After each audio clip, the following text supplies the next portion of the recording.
Graça e a paz do Senhor a todos. Muito especial estarmos juntos aqui. E louvar a Deus por essa oportunidade. Já tinha alguns anos que eu não tinha essa alegria de estar aqui examinando o candidato e jogamos muito vôlei. Eu sou um atleta do voleibol, tetracampeão em Bom Jesus, Tabapuana, diga-se de passagem, com a chave de Davi. Em breve, Olimpíadas Evangélicas em Campos, tá, irmão? Estamos voltando com esse projeto aí.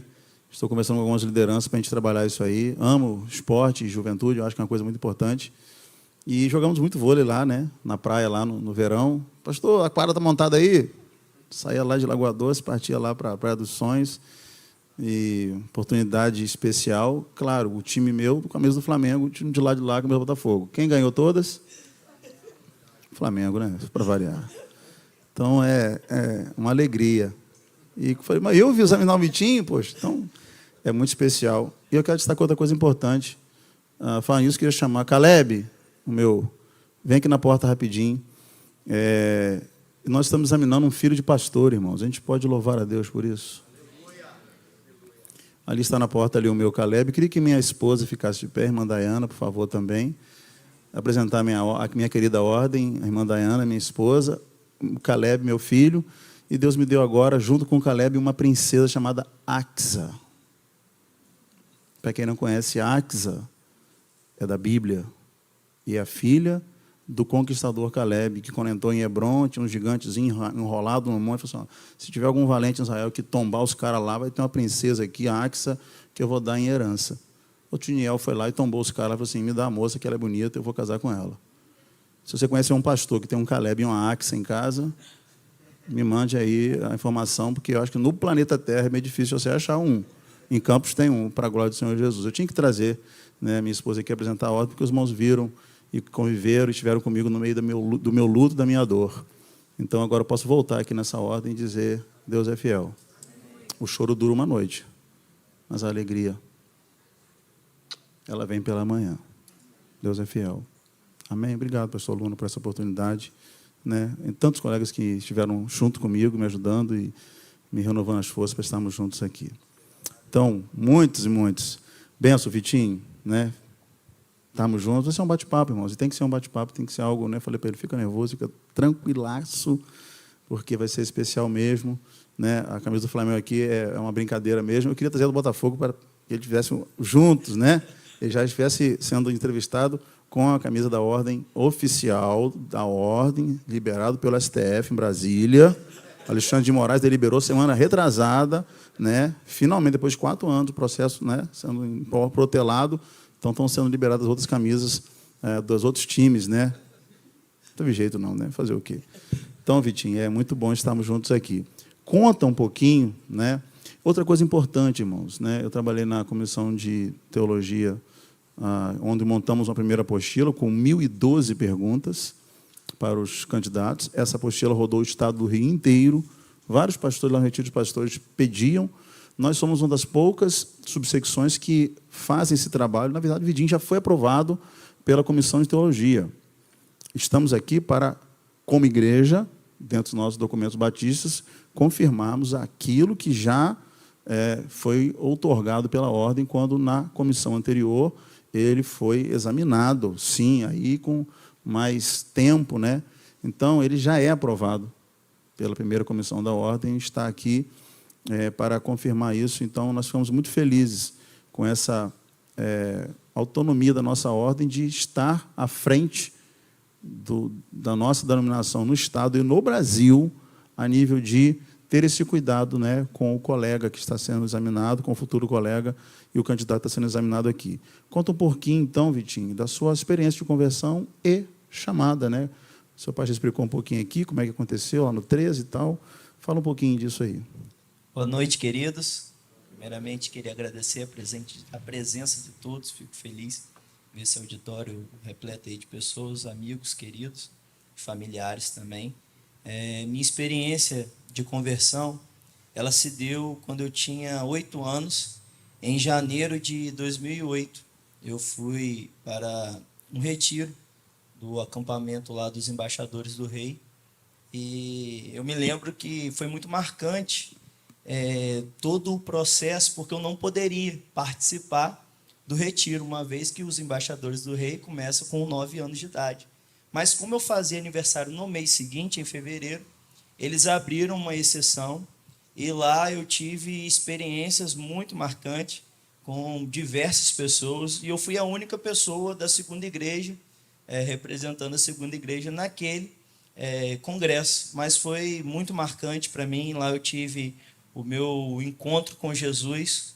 Foi lá que aconteceu o ato da certeza da salvação, onde eu me decidi com Jesus.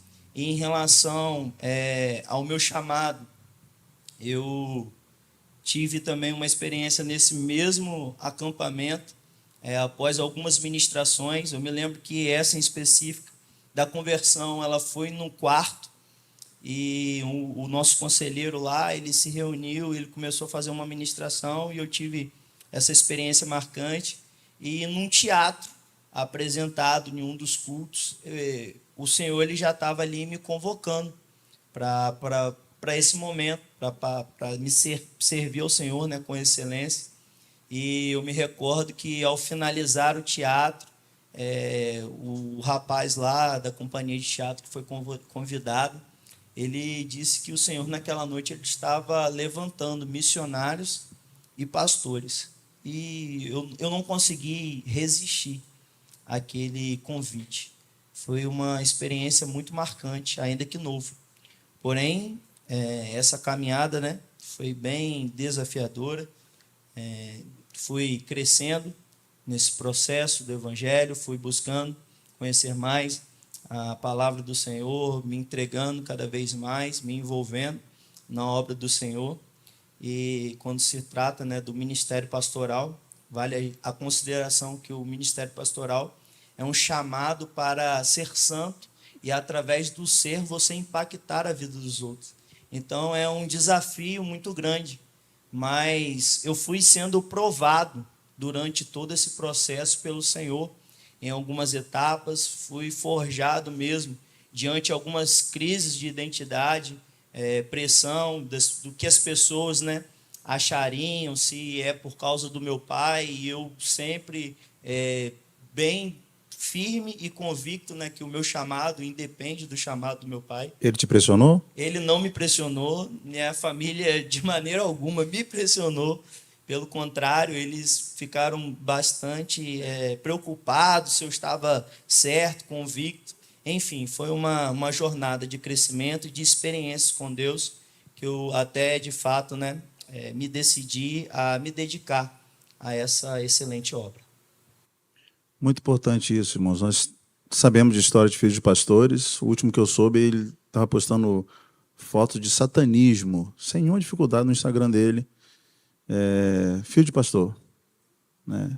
Então, outros que estão nas drogas, outros que estão longe do evangelho, perdidos no mundo e traumatizados com a igreja, né? Porque viram o sofrimento do pai com a igreja, ou algumas situações que a igreja fazia o pai sofrer, e aí gerava uma revolta no coração. Então, Vitinho, louvamos a Deus que você está curado, né? Sabendo que o que Deus fez na vida do seu pai é o chamado dele, e agora o seu chamado para ser mais um soldado no reino de Deus aqui na terra. Isso nos alegra muito como ordem. Fala um pouquinho das histórias dos batistas. Importante para a gente saber isso. As histórias dos batistas, ela se inicia em 1607, quando John Smith e Thomas Helves, eles se exilaram em Amsterdã, na Holanda, devido a algumas opressões que estavam ocorrendo ali na Europa.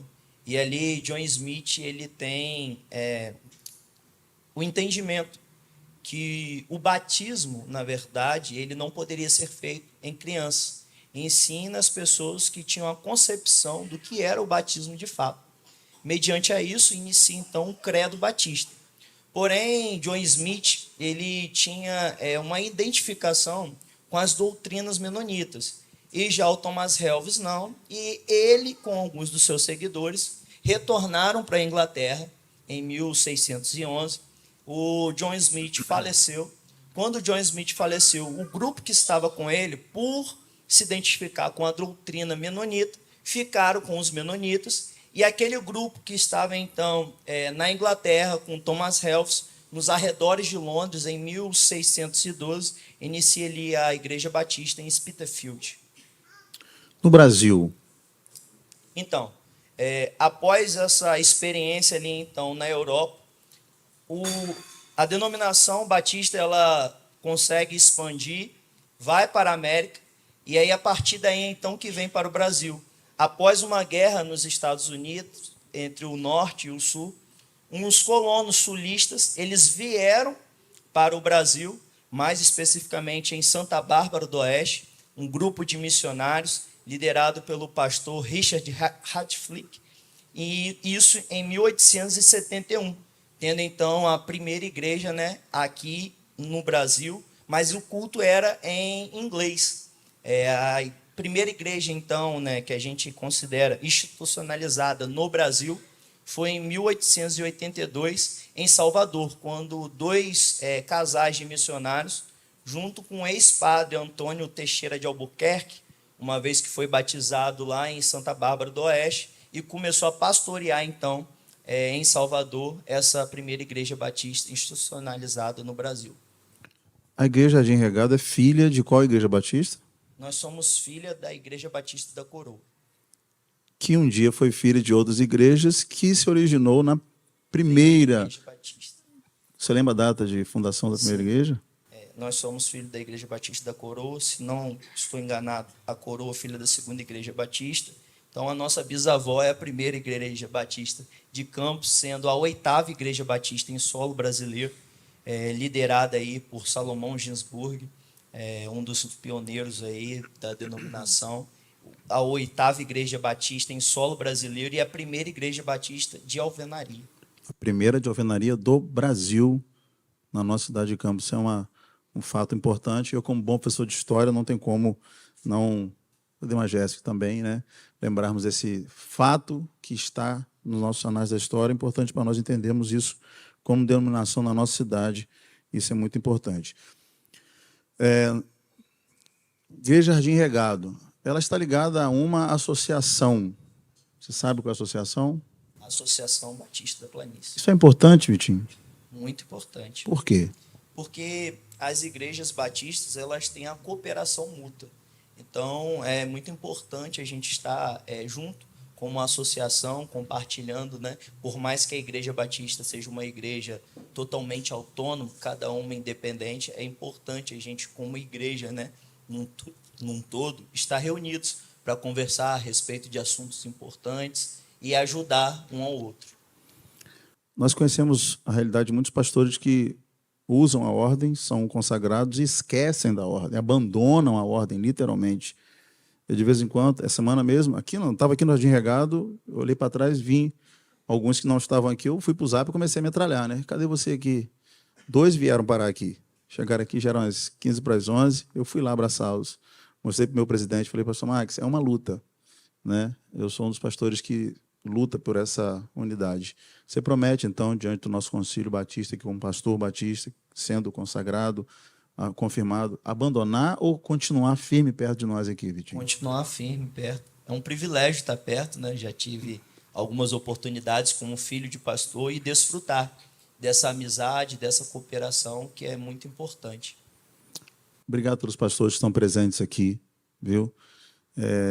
Vou completar 24 anos de ordenado no próximo dia 27 de maio e eu louvo a Deus que eu não faltei nenhum retiro da ordem dos pastores batistas ali em Rio Bonito nesses 24 anos de ministério. Isso é uma alegria para mim, porque é junto que a gente realiza as coisas, é junto que a gente cresce, né? E essa é uma atribuição nossa. Nós temos outras denominações que os pastores são donos daquele castelo, né? Somem com a chave, vivem lá trancados, isolados do mundo. E nós somos batistas que vivem esse princípio da cooperação mútua. Isso é muito importante para nós, nossos seminários, nosso colégio batista e nossas organizações que são cooperadoras sempre.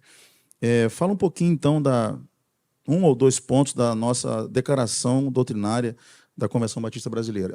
Então, falamos, Jardim Regado está ligado à Associação Batista da Planície, que está ligada a uma convenção Batista brasileira. Fluminense, e a Convenção aqui no Batista. Rio de Janeiro, que é ligada à CBB, Aliança Batista Mundial, né? Então nós temos uma linha de... Fala então um pouquinho da nossa declaração doutrinária, 1 ou 2 pontos da Convenção Batista Brasileira. A gente chega a ver 6 pontos importantes, vou falar dos 2 primeiros então, quando a gente vê que a Bíblia ela é a nossa única regra de fé e conduta, e a segunda, onde a igreja local ela é autônoma e democrática, formada por pessoas regeneradas e biblicamente batizadas. Igreja e Estado, fala um pouquinho sobre isso. A igreja tem uma separação contra o Estado. Jesus ele fala a respeito disso, né? Dá a César o que é de César. E a Deus o que é de Deus, né? Joga o anzol aí, pega o peixe. Estava sendo acuado pelos soldados romanos para, né, pagar o imposto. E ele pagou para ele Pedro, que eram os maiores, né? Os outros eram tudo adolescentes, pastores jovens, né? Que iam ser ordenados, preparados para a ordenação. Teologia, fala um pouquinho, né, da teologia, a importância da teologia para nós. A teologia, a gente aprende que ela é a ciência do nosso conhecimento acerca de Deus e da relação para com o homem. Classificação em teologia, Vitinho, você lembra de algumas? Pode falar para a gente? A gente pode falar aí da teologia exegética, da teologia histórica, da teologia dogmática, da teologia bíblica e da teologia sistemática. Religião, fala um pouquinho sobre religião. Religião, segundo Langston, ele vai dizer que é quando o homem tem a relação sobre-humana. É quando então o homem tem essa relação com o seu poder criador, com essa autoridade suprema. Então, nada mais é do que uma atividade prática da religião, da teologia. Comente a frase: todos os caminhos levam a Deus. Faça seu comentário sobre essa frase. Essa frase ela é errada, porque só Jesus Cristo, ele é o único caminho, ele é a verdade e ele é a vida. Ninguém vai ao Pai a não ser por meio dele. Não tem conversa de... Não tem conversa. Negociarmos isso. Não. Abrimos mão disso. Jamais. Então, Princípio bíblico, e a Bíblia ela é a palavra de Deus. E quando ele fala, eu sou o artigo definido, né? Não tem outro, não existe o outro, ele é o único. Por isso que você vai pregar a Bíblia, bibliologia. Fala um pouquinho da Bíblia, a importância da Bíblia. Nós temos muitos livros, né? Muitos escritores maravilhosos. Você vai, no seu ministério, baseá-lo em séries de livros, né? De Stott, Spurgeon, que tem muitos, né? Outros, né? Ou você vai basear as palavras, as ministrações, os ensinos na palavra de Deus? Fala um pouquinho sobre isso, a importância da Bíblia na sua vida. Com certeza em cima da Bíblia, porque por mais que nós temos aí diversos autores que são muito usados por Deus, a Bíblia ela é a palavra de Deus, um livro onde contém as revelações, onde autores foram inspirados por Deus para registrar aqui. E quando se trata de Bíblia, ela tem a autoridade porque ela é como a palavra de Deus. Então, quando nós desobedecemos ou descremos na Bíblia, como se a gente estivesse desobedecendo e descrendo o próprio Deus. Então, a gente precisa, né, como cristão, seguir o direcionamento do Senhor para as nossas vidas. E a gente tem a Bíblia, então, como o nosso manual de vida, a nossa regra de fé, de conduta, como eu disse. Um pastor famoso, um tempo atrás, na internet, falou que a Bíblia está desatualizada, preciso colocar um F5 nela e apertar o F5 da Bíblia. O que você acha disso? Ele foi muito infeliz nessa colocação, onde a gente tem uma referência, né, muito melhor, onde diz que a Bíblia ela é mais atualizada do que o jornal do dia seguinte. Então, não tem cabimento isso. Jamais. Fala um pouquinho da estrutura da Bíblia, só para a gente ter uma... A Bíblia ela é organizada de maneira lógica. Então, ela tem alguns grupos, né, e subgrupos para poder melhor facilitar a compreensão. Então, a gente pode falar aí do Antigo Testamento e do Novo Testamento, subdividindo aí o Antigo Testamento em 5 subgrupos, sendo eles 5 livros do Pentateuco. Depois nós temos 12 livros históricos, temos 5 livros poéticos, depois nós temos 5 livros dos profetas maiores, e para finalizar o Antigo Testamento, nós temos 12 livros dos profetas menores. Aí, entre o Antigo e o Novo Testamento, algumas Bíblias, elas têm 4 folhas em branco, representando aí o período interbíblico, que é referência, né, aos 400 anos de silêncio. Esses 400 anos de silêncio, se a gente puder restringir, né, ele é referente ao período persa, ao período grego, o período de independência e o período romano, o silêncio de Deus, aí até Deus voltar a falar novamente, aí a gente ter os registros, tendo aí então o Novo Testamento, e aí o Novo Testamento também é subdividido, né, em 5 grupos, sendo 4 livros dos evangelhos, depois a gente tem um livro histórico, 13 cartas paulinas, 12 cartas gerais e um livro da revelação, que é o Apocalipse. Abre para mim aí 1 Timóteo 3,16. Enquanto nosso querido Vitor está abrindo, eu sempre gosto de falar como professor de história sobre Lutero e a importância dele como padre católico em traduzir, né, tendo sido escondido para não morrer num castelo na Alemanha, a Bíblia para o alemão popular, para uma Europa com 98% de analfabetismo. Isso foi fundamental porque Gutenberg vai fazer a máquina, né, que gera a primeira reprodutora de livros, né, a imprensa, e aí os escritos de Lutero começam a se espalhar pela Europa e as pessoas vão experimentar o conhecereis a verdade, né? A Bíblia que estava trancada nos mosteiros, né, lá nas cátedras, chega ao povo e a verdade libertará. Então, a importância de Lutero como reformador, né, de dar ao povo a palavra de Deus, dar ao povo os escritos que estavam... Hoje é fácil para a gente, né? Temos milhares de versões, mas naquela época não, do século XV, nós estamos falando, a Bíblia não era de acesso público. E isso acontece na Reforma Protestante com Lutero, por isso nós estamos falando de bibliologia. Eu sempre gosto de lembrar isso nos concílios. Pode ler aí o texto de Paulo para Timóteo e comenta um pouquinho depois. Caso 2 Timóteo 3,16 diz: toda escritura ela é inspirada por Deus, é útil para nos ensinar o que é verdadeiro e para nos fazer perceber o que não está em ordem em nossa vida, e ela nos corrige quando erramos e nos ensina a fazer o que é certo. Isso mostra, né, a questão quando diz que a Bíblia ela é inspirada por Deus, ela é palavra de Deus, ela é um manual no qual nós devemos seguir, ela nos corrige, nos orienta e diz tudo como nós devemos nos comportar. Se nós quisermos, né, saber o que precisamos fazer, a Bíblia ela tem recurso para isso, independente da situação que estivermos, aqui nós temos direcionamento para seguir. Quem é o escritor da Bíblia? Nós temos cerca de 40 autores que foram inspirados por Deus. Então, o Espírito Santo usou esses autores para poder fazer o registro. Por isso que ela é a palavra de Deus para todos nós. Vamos lá para a doutrina de Deus, né? Quem é Deus? Versão Langston. Depois você vai ler a versão bíblica, que é Daniel 2:21. Pode ler Daniel primeiro, né? Que é melhor a gente ouvir a Bíblia do que Langston primeiro, né? Mais importante é a palavra do que Langston. E eu gosto nos concílios de ler a dele, para mim, né? Perdão os outros pastores, teólogos aí, que devem ter outras, mas a definição mais linda que eu tenho de quem é Deus é escrita pelo profeta Daniel, né? Capítulo 2, pode ler, acho que o 20, 21. Diz assim: louvado seja, a partir do verso 20, disse: louvado seja o nome de Deus para todo sempre, pois ele pertencem a sabedoria e o poder. Ele muda o curso dos acontecimentos, remove reis de seus tronos e põe outros no lugar. Dá sabedoria aos sábios e conhecimento aos eruditos. O que você achou dessa definição de Daniel?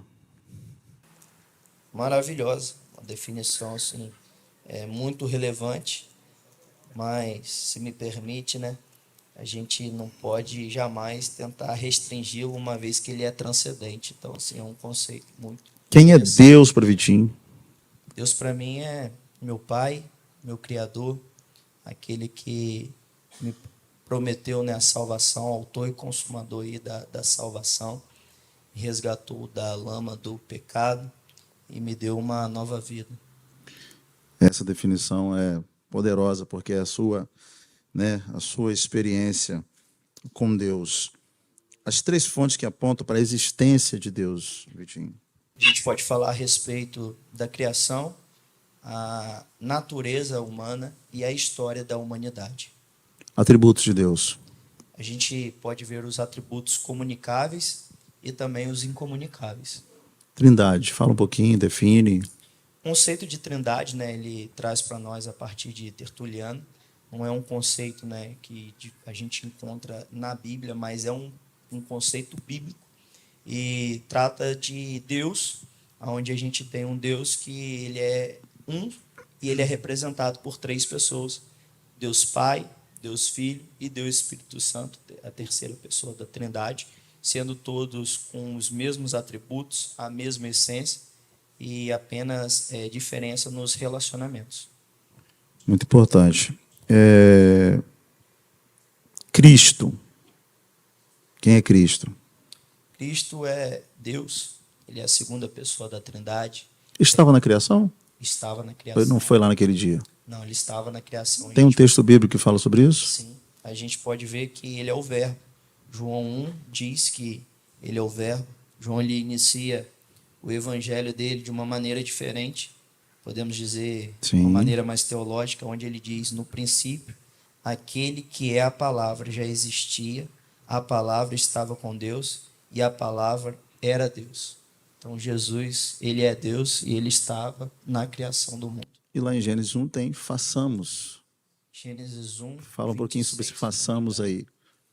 O que significa esse façamos? Por que Deus não fala assim, que eu faça, né? Primeira pessoa, eu, Deus, vou fazer o homem. Mas ele usou nós, né? Por que ele usou nós? Porque ele não estava só, estava ele, o Espírito Santo e Jesus. E a gente pode ver isso desde Gênesis, no verso 2, quando diz que o Espírito de Deus se movia sobre a superfície das águas, em algumas versões plainava, né, sobre as águas. Então a gente pode ver que o Espírito Santo estava lá presente. E no Novo Testamento a gente tem essa revelação inspirada, registrada, de que Jesus também estava presente na criação. Muitas das vezes a gente não consegue ver de maneira explícita essa questão da Trindade, porque no Antigo Testamento os povos eles eram rodeados pela cultura politeísta. Uma vez que tinha essa cultura, né, politeísta, Deus ele precisava mostrar que ele era um. Por mais que o nome dele, sendo invocado, Elohim, seja no plural, deuses, o conceito da Trindade já se fazia lá. Mas na teologia bíblica a gente aprende que a palavra ela é revelada, né, de maneira progressiva, e lá no Novo Testamento a gente tem essa comprovação de Jesus dizendo que ele estava na criação porque ele é Deus. Você falou Jesus aí várias vezes, Mateus 16, ele vai dizer, né, eu edificarei a minha igreja e as portas do inferno não prevalecerão contra ela. Mas antes Pedro vai dizer, ele pergunta, quem diz os homens que eu sou? E Pedro vai dizer, tu és o Cristo, filho do Deus vivo. Nunca, até aquele dia, nenhum judeu tinha ouvido nos seus ouvidos alguém dizer e apontar para ele dizendo que ele era o Cristo. O que significa Jesus falar, Pedro falar naquele momento ali, Jesus conversar ali, e a resposta de Jesus foi qual? Bem, você não tinha capacidade para falar isso, não foi carne nem sangue que te deram essa capacidade, seu Pedro, para poder você falar isso aí agora. Fala um pouquinho sobre o significado do Cristo ali naquele contexto de Mateus 16. Como dito, foi uma revelação do Espírito Santo dada ali a Pedro. E o conceito do Cristo, no hebraico, ele significa o Messias, e ela é originalizada também de um verbo onde vem do ungir. Então, quando a gente fala Jesus ou Cristo, significa Jesus, o Messias, o ungido. Muito bem, maravilha. Ministério de Cristo como profeta, fala um pouquinho sobre isso. Aliás, essas 3 figuras, né? Fala um pouquinho das 3 figuras de Jesus, 3 ministérios de Jesus. Jesus, os 3 ministérios é profeta, rei e sacerdote.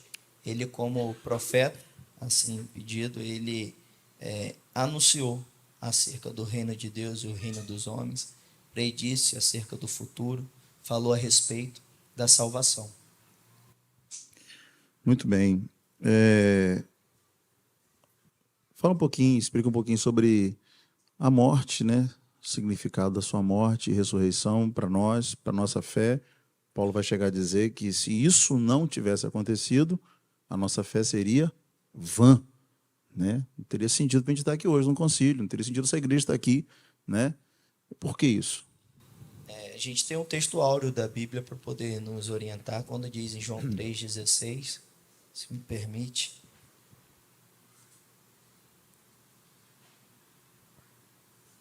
Porque Deus amou tanto, tanto o mundo que deu o seu Filho único, para que todo o que nele crer não pereça, mas tenha a vida eterna. Fazia parte do propósito de Deus, essa reconciliação com o homem. Somente Deus, né, poderia nos reconciliar para que pudéssemos chegar até Deus novamente. Então Jesus ele passa por dois estados: o estado da humilhação, onde ele vem, ele sofre aqui na terra, ele morre, mas tem o estado da exaltação, quando ele ressurge, ele tem a ressurreição e ele também tem a ascensão. Você leu 16, eu vou ler o comecinho aqui, você vai continuar falando. Havia entre os fariseus um homem chamado Nicodemos, um dos principais judeus, e este de noite foi ter com Jesus e lhe disse: Rabi, sabemos que és mestre vindo da parte de Deus, porque ninguém pode fazer esses sinais que tu fazes se Deus não estiver com ele. A isso respondeu Jesus: em verdade te digo que se alguém não nascer de novo, não pode ver o reino de Deus. Você vai falar sobre o Espírito Santo agora. Jesus fala aqui no versículo 8: o vento sopra onde quer e ouves a sua voz, mas não sabes de onde vem e nem para onde vai. Assim é todo o que é nascido do Espírito. Então ele perguntou a Nicodemo: como é que é isso? Que parada é essa? Não estou entendendo nada. Né? Jesus responde: tu és mestre em Israel, não compreendes essas coisas, né? E aí há uma crise teológica conflituosa na cabeça de Nicodemos. Nós que sabemos hoje, você que sabe, fala um pouquinho sobre essa pipa voada que nós somos. O que é ser pipa voada? O que é saber para onde vem nem para onde vai? Assim, nós somos, eu sou. Se eu sou totalmente do Espírito Santo, né? Eu sou cheio do Espírito Santo, nós temos que ser cheios do Espírito Santo também, ou não, amém? Então, se você é cheio do Espírito Santo, você é uma pipa voada, querido. Não sabe nem de onde vem, nem para onde vai. Tá? Não sou eu que estou dizendo, não, querido. Não tem pipa voada aqui na versão, mas é o que está acontecendo aqui. Fala um pouquinho sobre o que é esse Espírito Santo na nossa vida, né? Que Jesus fala para Nicodemos: nem onde vem, nem para onde vai, assim é tudo que é nascido do Espírito Santo. O Espírito Santo, ele é a terceira pessoa da Trindade, ele é Deus. E assim ele quer dizer que os nascidos no Espírito, eles não andam conforme a sua própria vontade, mas sim conforme a vontade de Deus para as nossas vidas. Então, sem saber o direcionamento, né, eu não caminho conforme a minha vontade, mas conforme os propósitos do Senhor para a minha vida. Atos 1:8, o versículo principal de missões, né, central do livro de Atos: mas recebereis poder ao descer sobre vós o Espírito Santo, e ser-me-eis testemunhas em Jerusalém, Judéia e Samaria, e até os confins da terra. E aí em Atos 2, né, estavam todos reunidos lá e veio um vento impetuoso e encheu aquele lugar. Compartilhe um pouquinho sobre isso, né? Atos 1:8, importância de Atos 1:8 para nós, o dunamis, né? No grego, poder explosivo, né? E esse derramado do Espírito Santo ali, e se não tivesse acontecido aquilo de Atos 2, como é que estaria a nossa vida hoje? Não dá para pensar assim, uma vez que foi uma promessa dada por Jesus que enviaria o Consolador. Joel 2. Isso aí, e aí a gente em Atos 1:8 vê essa promessa de Jesus, e em Atos 2 a gente vê essa promessa sendo cumprida. E a gente vê ali o derramamento do Espírito Santo através dos dons do Espírito Santo. E esses dons são todos utilizados para a edificação da igreja. Então, a igreja ela precisa, né, desses dons para ser edificada. Terão dias, Vitinho, que você vai estar escalado a pregar e você vai estar triste com algum problema, entristecido com alguma coisa, e você vai precisar apelar para alguém. Você vai se ajoelhar no seu quarto e falar: Espírito Santo, eu não tenho condições de pregar hoje, de ir nesse hospital visitar essa pessoa, de entrar nessa UTI. Me socorre. O que vai acontecer nesse dia? Pastor, eu creio que todos os dias a gente precisa, no ministério, caminhar conforme esse direcionamento. até mesmo porque não se trata da gente, né? Se trata do poder de Deus e do entendimento da obediência a Ele. Então, em estado de felicidade, em estado de angústia, a gente deve se ajoelhar, se prostrar ao Senhor e dizer: Senhor, sem Ti eu não sou nada, sou dependente do Senhor, apenas um instrumento em Tuas mãos. Diferencie, então, para nós o fruto do Espírito e os dons do Espírito. Discorra um pouquinho sobre isso. A gente pode ver em Gálatas o apóstolo Paulo falando a respeito do fruto do Espírito, que são 9, na qual nós podemos falar da alegria, da paz, do amor, da bondade, da longanimidade. A gente pode falar do domínio próprio, da fidelidade, da mansidão, da fé. Então, em Gálatas, a gente vê a respeito do fruto do Espírito, que inclusive esse é o sinal para que as pessoas, de fato, né, tenham o Espírito Santo habitando. É no fruto que a gente vê se a pessoa tem o Espírito Santo. E os dons do Espírito, ele é uma ferramenta do Espírito Santo dada ao homem para a edificação da igreja, e isso independe da caminhada. O fruto do Espírito é de acordo com a caminhada, da qual nós vamos crescendo no processo da santificação e vamos adquirindo o fruto do Espírito. Já os dons podem ser uma experiência, né, repentina e também independente do tempo da caminhada cristã. Vou fazer uma pegadinha com você aqui, boa. Uma pessoa, então, pode querer falar em línguas ou demonstrar publicamente sem ter nenhum desses 9 dons do Espírito na vida dela? Pastor, seria incoerente também, uma vez que todos os dons eles são para a edificação da igreja. Então, quando a pessoa fala em línguas, né, é para a edificação própria, a não ser que haja um intérprete. Mas é mais importante que nós tenhamos o fruto do Espírito. Paulo vai dizer que o dom de línguas é o maior ou o menor? É o menor. Então, nós vemos muitas igrejas neopentecostais que destacam tanto o falar em línguas, e aí o cara fala em línguas, mas dá o cheque sem fundo. Fala em línguas, mas, né, não cumpre com sua palavra. Não vive o dom, né, do testemunho, não adianta nada. Né? Igreja. Coloca para mim, então, o vídeo aí. Eu preparei um videozinho para a gente assistir. Vamos assistir esse vídeo sobre o que é a igreja, né? E depois você faz uma análise, um comentário sobre algumas indicações. Um prédio. A igreja é o pastor ou seus auxiliares? A igreja é a música?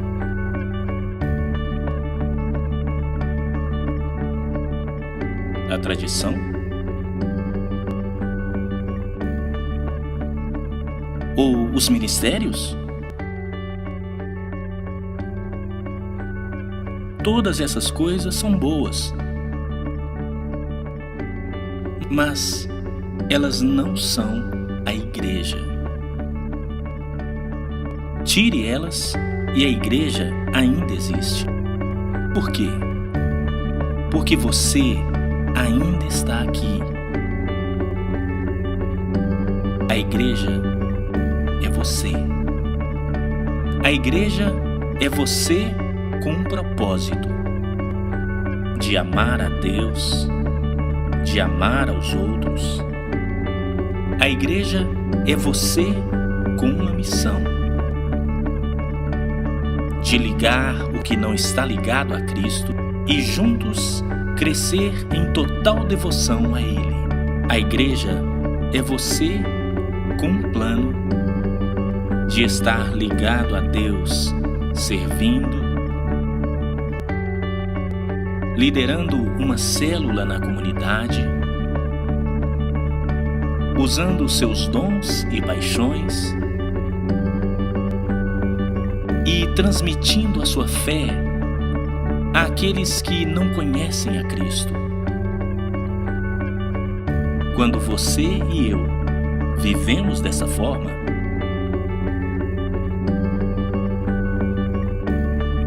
todas as coisas que costumamos fazer na igreja tornam-se coisas que fazemos como igreja. Deus deseja isso. O mundo precisa disso. E nós somos chamados para ser isto. O que é a igreja? A igreja é você.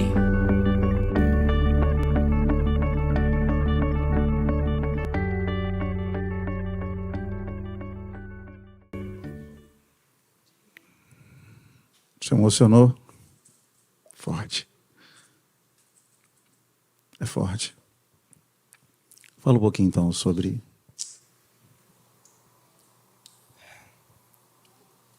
Se me permita, Efésios, capítulo 5, versículo 32, diz que esse é um grande mistério, mas ilustre a união entre Cristo e a igreja. Aqui a gente tem todo o corpo de crente representado na terra. E isso é ser igreja. Igreja é um organismo vivo. Igreja não é estrutura. Igreja são pessoas. Nós nos reunimos como igreja. E isso é o que aquece o meu coração. Compartilhar essa mensagem de que nós precisamos viver como igreja. Os princípios de como igreja. Muito bom. Não é Igreja Batista. Fala um pouquinho sobre as nossas normas, né? Nós temos princípios para alguém fazer parte de uma Igreja Batista, tornar membro e, a partir daí, né, poder estar envolvido nessa estrutura organizacional como igreja. Fala um pouquinho sobre isso. A gente, como Igreja Batista, tem alguns métodos de entrada, sendo eles o batismo, a carta de transferência, a carta então, de aclamação e também a de reconciliação. Como é que funciona a questão do batismo na Igreja Batista? Ou como você, como pastor, vai proceder em relação a isso? Como é que você vai... O que você crê em relação a isso? E como é que vai ser o seu procedimento? Batismo, como já falado, né, no início de História dos Batistas, nós cremos no batismo bíblico, no batismo de Jesus, que é o batismo, né, por imersão. E as pessoas que serão batizadas são aquelas que confessam, né, os seus pecados, se arrependem e têm a fé em Cristo Jesus, aceitando Jesus como único e suficiente Salvador. Uma pessoa que é batizada em outra igreja, outra denominação, Vitinho, o que você acha disso? Primeiro a gente precisa conhecer a história da pessoa, né? Conhecer a igreja, a responsabilidade dessa igreja com o reino do Senhor, uma vez que for apenas, né, divergências de questões doutrinárias, mas essa pessoa ela tem a fé firmada em Cristo Jesus, teve o entendimento como em Cristo Jesus que Ele é o único e suficiente Salvador, aí então tem aí o pedido de aclamação, onde a gente recebe essa pessoa para fazer parte da nossa igreja e, claro, temos que fazer o acompanhamento e instruir, então, como nós acreditamos e professamos a nossa fé. Não teria uma obrigação, né? Uma obrigação sobre aquela pessoa que ela teria que se submeter ao batismo batista, que é o melhor, como alguns dizem. Não, a gente precisa, na verdade, saber se essa pessoa ela tem a fé em Cristo Jesus e aceitou Jesus como único e suficiente Salvador. Muito importante isso, né? A pessoa e a vida é mais do que questões, né? Regras que nós... Fala um pouquinho sobre isso, né? Nós temos regras, temos princípios, mas Jesus mesmo, né, nos ensina que tinha alguém que chegava perto dele no sábado e a regra dizia não. O que ele fez em relação à regra? Ele passou por cima da regra, porque ali estava e ele, quando foi questionado, o seu animal caiu na vala no sábado, você vai fazer o quê? O que você pensa sobre isso, Vitinho? As vidas elas são sempre mais importantes, né, do que qualquer estrutura e qualquer direcionamento.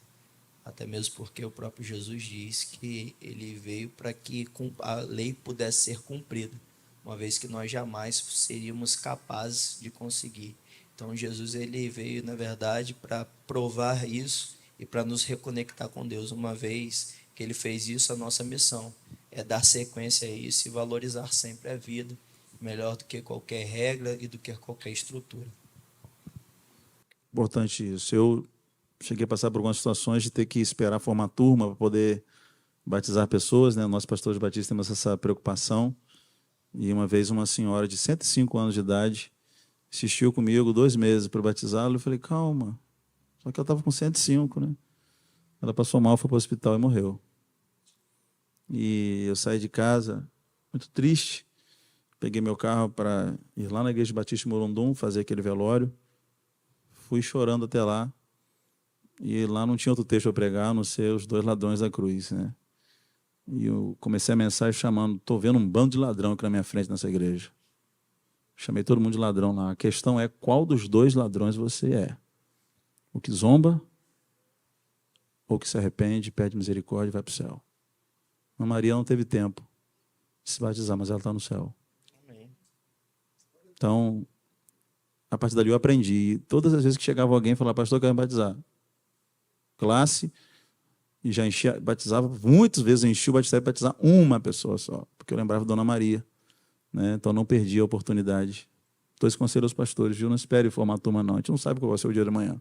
Batiza logo, preparou, está preparado biblicamente, né? E nós temos essa preocupação. Você acha importante essa preocupação? Estou falando isso para os irmãos, porque eu viajo muito e vejo muitas igrejas e pastores batistas não se preocupem em fazer a classe, alguns chamam de catecúmenos, né? Classe Nova Vida, de instruir na palavra para a pessoa saber o que é o batismo e por que está se batizando. Você acha importante isso? Muito importante, inclusive nós temos que dar total ênfase a isso. Costumo até brincar que é sempre a classe mais bonita, né? Porque são quando as pessoas entendem de fato o compromisso dela, o que Cristo fez na vida delas, e até mesmo porque a nossa preocupação deve ser com a instrução acerca da palavra de Deus e de quem é Jesus para ela. Porque o batismo, ele não salva as pessoas, mas ele é para os salvos. Estamos caminhando para o final, irmãos. Não tem mais que ficar aqui perdendo ou gastando mais tempo. Pecado e salvação, você já falou algumas coisas, mas pontua sobre isso aí para a gente caminhar para o final. A gente pode, então, falar aí da armatologia, né? Que é a doutrina acerca do pecado. E na questão aí da etimologia dessa palavra, vem, então, do errar o alvo. Então, pecado nada mais é do que quando nós estamos em deformidade à lei moral de Deus, seja por ato, por atividades ou pela natureza. Então, quando nós não estamos, né, andando de acordo com a vontade de Deus. Escatologia. Fala um pouquinho sobre as teses, o que você crê. Sobre escatologia, a gente entende que o mais importante a falar a respeito disso é a volta de Cristo Jesus. Por mais que tenham aí algumas linhas teológicas, né? A gente conhece aí o amilenismo, o pré-milenismo e o pós-milenismo. Eu ainda não decidi qual linha seguir em relação a isso, mas estaremos compromissados a pregar de maneira incisiva a respeito da volta de Cristo, que é breve e nós devemos propagar o Evangelho. Ficar em discussões intermináveis e... Tem sentido isso? Tem? Não. Nós não somos chamados para discutir, fomos chamados para fazer discípulos. Muito bem. Pode colocar aí um outro vídeo sobre uma polêmica que saiu na internet há 2 semanas atrás. Eu não tinha como vir para um concílio sem trazer uma polêmica para a gente polemizar um pouquinho. Evangelho dos Fariseus. Solta o som. Fazemos campanhas para nós mesmos, eventos para nós mesmos, estocamos o maná para nós, oramos por nós e pelos nossos. O reino virou negócio, o dízimo importa mais do que os corações. Enquanto ele tá querendo que quem nós nem pensamos ou nos preocupamos. Oramos errado há séculos, dias, horas e anos, nos afastamos. Há um evangelho de fariseus, cada um escolhe os seus e se inflamam na bolha do sistema.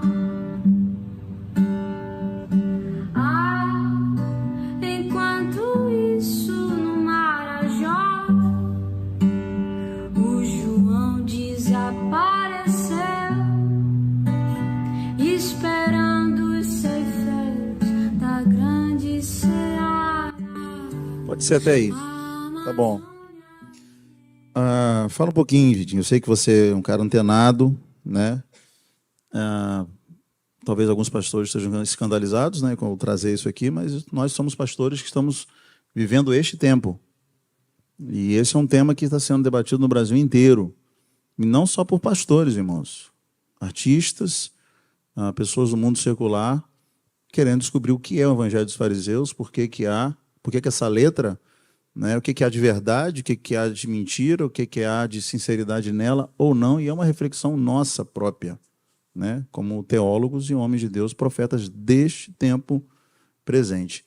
Fala um pouquinho, então, sobre qual o seu posicionamento sobre isso. Pastor, eu vou seguir o direcionamento do que a gente estava conversando, aonde o nosso compromisso é pregar o Evangelho e, como a gente já falou, nós andamos em cooperação mútua.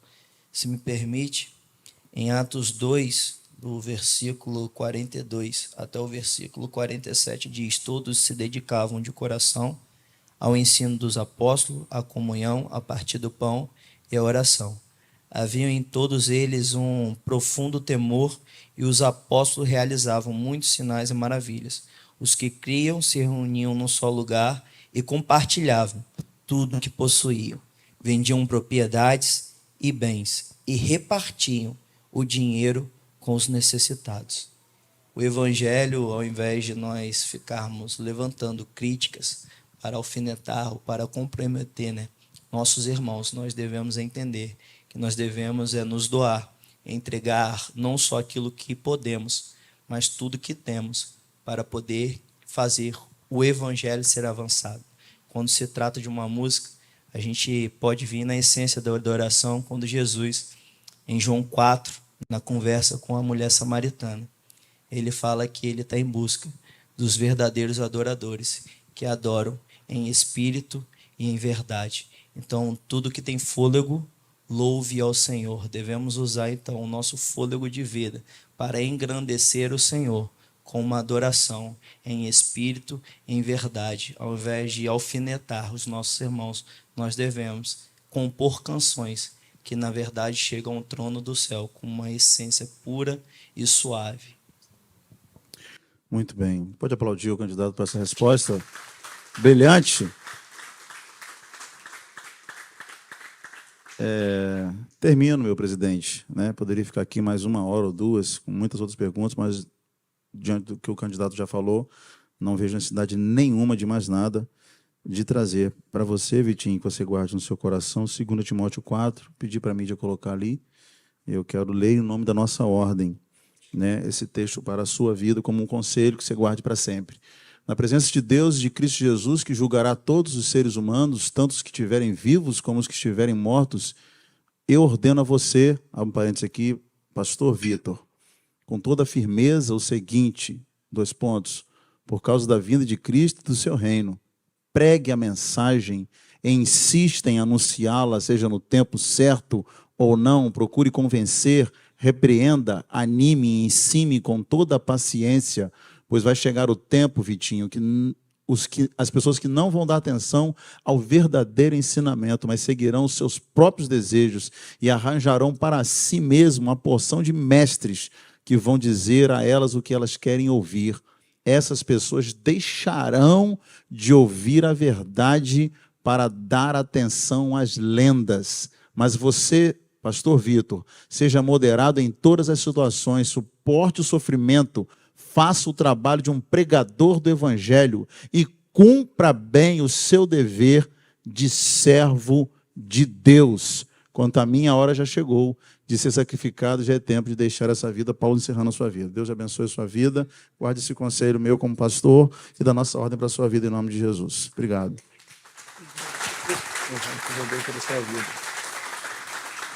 Louvado seja Deus pela palavra dele que é viva e eficaz. Amém? Tudo nesse mundo passa, mas a palavra de Deus ela permanece para sempre. Que culto, irmãos, que culto. Mas vamos cumprir o nosso protocolo.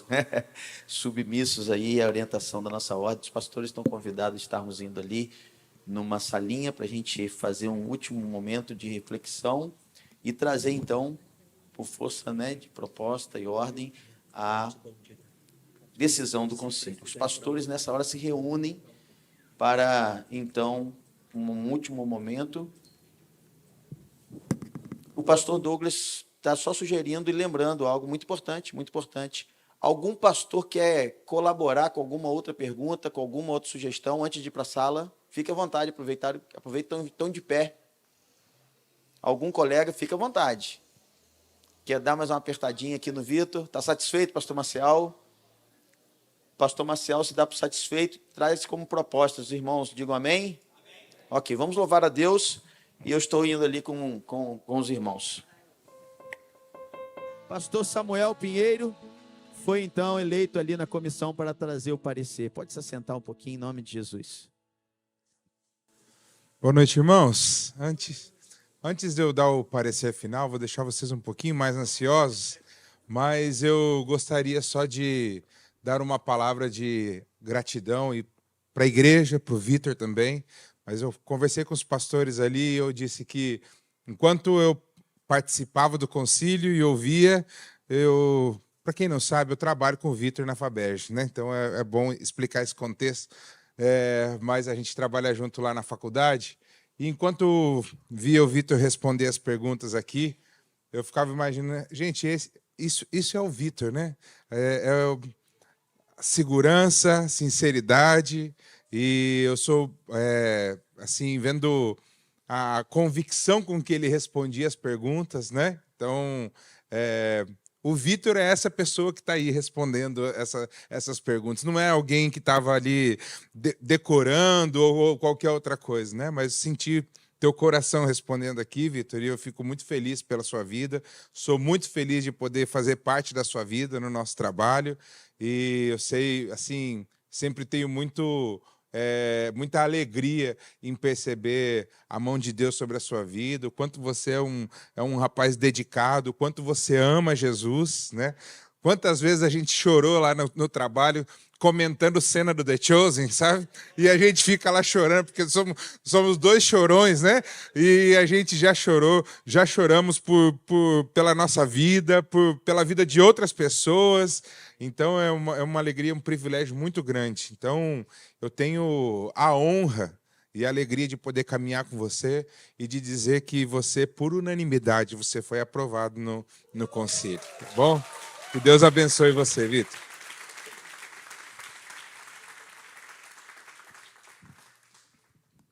Vem cá, filhão.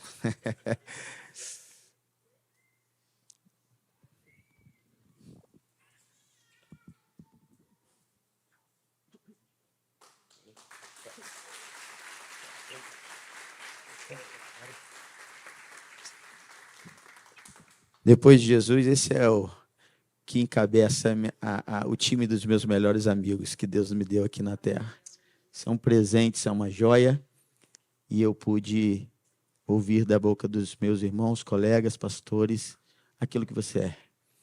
Eu quis só ainda dar alguns detalhes lá, daqueles momentos de parar um pouquinho a faculdade de engenharia, e a família querendo ainda que ele continuasse. Não foi falado sobre isso aqui, mas ele disse que não tinha mais o que fazer lá naquele momento, e então estava decidido a ir para o seminário, e é um orgulho, é muito prazeroso, é inexplicável esse momento, é um cumprimento de uma promessa,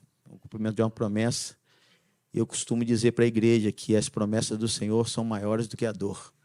As lutas da vida, né, os desafios, mas as promessas do Senhor sempre são maiores.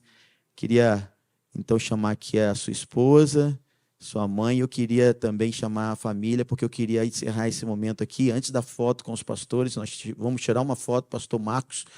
Louvamos a Deus pela vida deste homem precioso, um guerreiro, que pôde, né, como professor e profeta, conduzir esse momento aqui. Foi muito usado por Deus e eu orei por isso, para que a gente pudesse testemunhar acerca do Evangelho e da Palavra de Deus. Eu queria dar honra aqui à minha avó, a irmã Iraci, para vir orar. Vem cá, vó, orar. A Bisa, apresentar para vocês a Bisa do Vitor, a Bisa Iraci Trajano de Luna. Traz ela aqui, por favor. Ela está com 92 anos, vai completar 93 agora, dia 24 de abril. E o pastor Anderson, junto com a liderança da IBEP, nos convidou, todos os seminaristas que formaram lá na IBEP, para voltar agora esse ano lá e pregar no Jubileu de Ouro da igreja. E ele ofereceu lá alguns meses para a gente. O pastor Tiago logo pegou o mês de maio, que é o aniversário dele, né?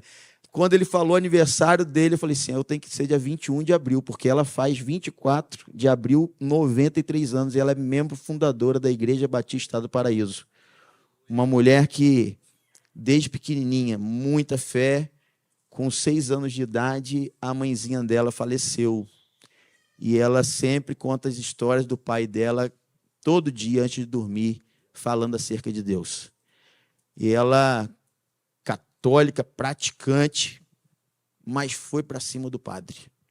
Foi para cima do padre e começou a perguntar a Bíblia. O padre falou assim para ela, olha, a senhora está querendo saber demais. Só trago isso como testemunho, mas nada, né, pessoal. Mas ela chegou ali em João 8 e ela ficou impactada. Principalmente quando ela leu do 32 ao 36. Quem é essa verdade? Quem é Jesus? E ela aceitou Jesus como único e suficiente Salvador. Casada com Aloysio José de Luna, hoje na glória. E dia 3 de agosto, aniversário do meu avô, quando meu avô nasceu, eu fui consagrado a pastor, em 2012. 3 de agosto de 2012. E eu quero dar essa honra a ela, porque ela, junto com meu avô, aceitaram Jesus como único e suficiente Salvador e pastorearam toda a família. Pastor Pedro ia todo domingo quase lá para a casa dela, com os filhos, e ela sempre recebendo, sempre visitando, sempre professora de escola bíblica, e uma gigante do Senhor, uma gigante. E através dos ensinamentos nós fomos impactados, contagiados, e ainda jovem eu me batizei, e estamos aí, continuando. Agora o senhor tem um neto e um bisneto, pastor. Olha para mim, né? Muita bênção. Muita bênção. A senhora vai orar, então. Ora, Muita bênção de onde eu vim. É isso aí. Exigente, toda a vida foi. Paraibana retada. Paraibana, perigosa. Coitado do meu avô, pernambucano. Ai, gente, ele levou muitos apertões. Mas a senhora vai orar. Mas meu maior privilégio é este presente que eu tenho para Deus. Esses ministros de Deus. Deus chamou para ser ministro deles e não ministro do mundo. Isso é uma gratidão que nem toda mãe tem. Mas eu tive esse privilégio.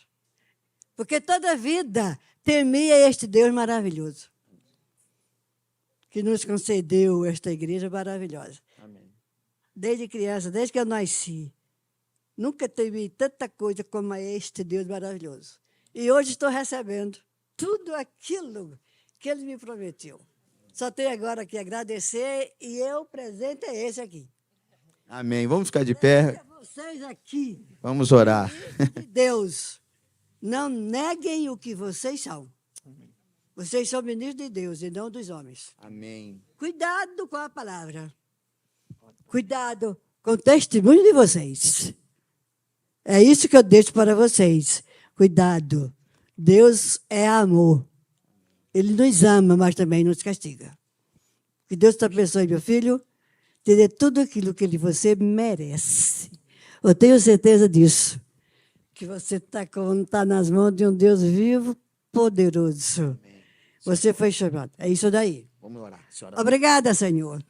Não tenho palavras para te agradecer, mas o Senhor conhece o meu coração.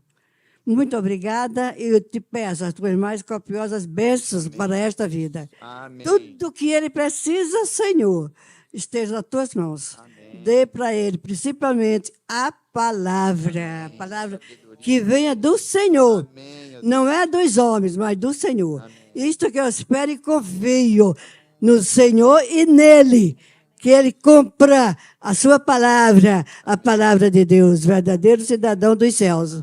O mundo está precisando de verdadeiro cidadão dos céus para povoar os céus. Que Deus abençoe o ministério da sua igreja. Deus abençoe o ministério de todos os pastores daqui. Sejam bênçãos nas mãos de Deus. É isso que eu desejo a todos vocês. Amém. Amém. Amém. Glória a Deus.